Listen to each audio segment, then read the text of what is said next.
Yeah, well, I thought Texas looked great yesterday when they beat Hollandia Roy Club of the Netherlands, the under-23s, by a length. So they got form, they got pace, they came fifth in the NCAAs, which is effectively the American Women's National University Championships. But really, the British 8 should produce a commanding performance. I think anything less than about 2 or 3 lengths will probably go down as a pretty decent result for Texas. Yeah, I think their goal here is to just hang on as long as possible and to see, you know, if they can get into a position where that GB8 is like, what are these young kids doing next to us? I think that's absolutely right. And brilliant scenes of the Texas 8. There's Hannah Metcalf, furthest away from us, the 21-year-old British athlete, member of Kingston Rowing Club and more recently Molesey Boat Club down there in Surrey.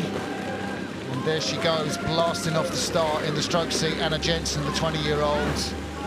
She is an NCAA champion. Texas won the NCAAs in 22 and 21, which was a fantastic achievement for the program. Dave O'Neill was fated for that achievement. They could only finish 5th this year. The British are moving slowly into a little lead start.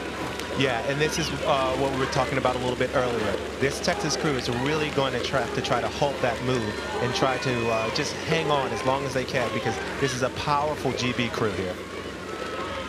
There they go, the British crew moving away, and Texas, they're on a good station. I think I prefer the Berkshire station to have this afternoon, but Britain are really determined to do something in the first part of this race. And I guess, Akil, their coach James Harris is going to say, look, you need to go out and you need to stamp your authority on this race. And they're going to look to have this fast start, which we can see, and then a really strong transition. Yeah, I mean, that's a great plan when you're facing opponents that you think that you can handle. And as I said, you know, this Texas crew, if they can hold on, just hold their move at any point within this, you know, the beginning of the race, I think that they'll be in a good place later. So there's Texas, and just looking back in the boat, the powerful 6-woman with her hair in a bunch, just with a blade on this side, 2 back from stroke, Sophia Calabrese. She is 21 years old. She won NCAAs as a junior in 2022, and she says the culture on this team is the next level, and there's nothing like it. There's nothing here but positive and productive vibes. So that's Sophia Calabrese talking about the feel of what it is like to row in the University of Texas program. Yeah, in order to win 2 national championships, it really does take a culture of success. And, you know, that's really what Dave O'Neill has done in Texas. And I guess we should say hook 'em. Hook 'em horns. Hook 'em horns, and I'm doing the horn signal here in the commentary box. I know you can't see me, but that's the kind of Texas cry that they give. Let's have a look at the Texas blades, because I think they're looking really quite sharp. Yeah, they're looking very good. They're rowing really well, but you know, I think they're just a little outmatched here, and you can see that Leander crew just really hauling on it, being really efficient with their strokes, getting those oars in. Look at that backsplash. It's just really sharp rowing there. Yeah, really nice at the front turn. Just going through the picture is Rowan McKellar in the 2 seat. She's doubling up. She's rowing in the British 4 in the Town Cup, and she's raced early this morning. She's gone in because Sal Redgrave had to come out of that British 4 since the Baresi World Cup. So Rowan McKellar is not only rowing in the 4, she was in that 4 because she was a world champion in it last year in Rachiche, but she's in the 2 seat of that 8. And yeah, there's the Texas blades, Akil. Yeah, and you can see it right here. I mean, that's some really good rowing, you know. One of the things that struck me actually as they were launching, they gave a little hey, you know, a little McConaughey chant before they went out. So they're having fun with it. They know that they're up against a powerful crew, and hopefully they're having fun and they'll have the best race they can. Yeah, the Texas crew rowing on Ladybird Lake near Austin. About 6 miles they've got to row on there. The British team, well, they row on the 2-kilometre lake at Caversham, just down the road from here in Reading. And there's a lot of Olympic experience in this 8. The bow woman, Natasha Morris, 23. We talked about Rowan McKellar in the 3 seat, Lauren Irwin, Karen Bennett. So much experience for the silver medalist from the 16 Olympics. Esme Booth, Emily Ford, of course. She is a fantastic oarswoman.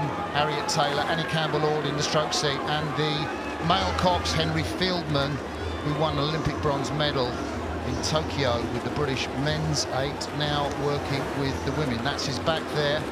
Yeah, and Henry Fieldman with 11 previous Henley appearances, so he really knows this course. He's steered a great course down the race, and this crew here is really hauling on it right now. They're setting their rhythm now, just rowing smoothly, as you said. They just got out there and now stamped their seal of authority, and now they're just having a great race. So listen, just thinking ahead, the British, if they do get through this, which looks likely, are going to face either Canada or Marlow Rowing Club and Leander, and I guess the Canadians, who have got some oarswomen who won Olympic gold medal in Tokyo on board. What would you say? When are they going to shut it down, or do you think they'll go all the way in this race?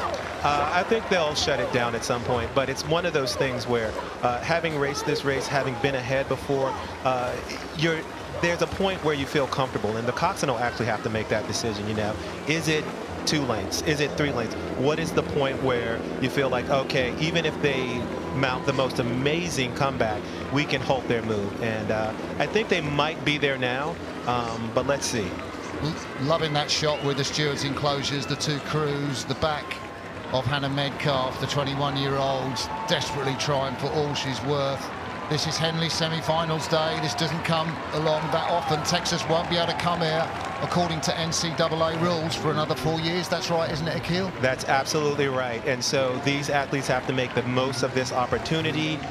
Some of these women will never have the chance to row here again with their team.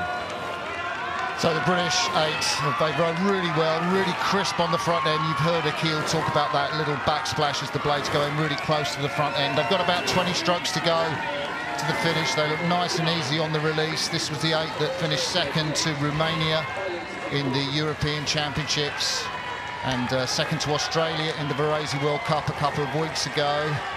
But here they are in front, coming up to the finish line. Leander A Club take that semi-final of the Remenham Challenge Cup ahead of their challengers from the University of Texas, USA. Yeah, I really like how they rode all the way through. Even through the finish there, they had a really good race. Their rowing was crisp and clean in these conditions here. We have, looks like maybe a slight tail, and they just rode well. And I think they rode within themselves, and they gave all they had. So I'm really proud of the performance that they put in here against such a strong Leander crew. And there are the British women and the 1 man, the coxswain, Henry Fieldman.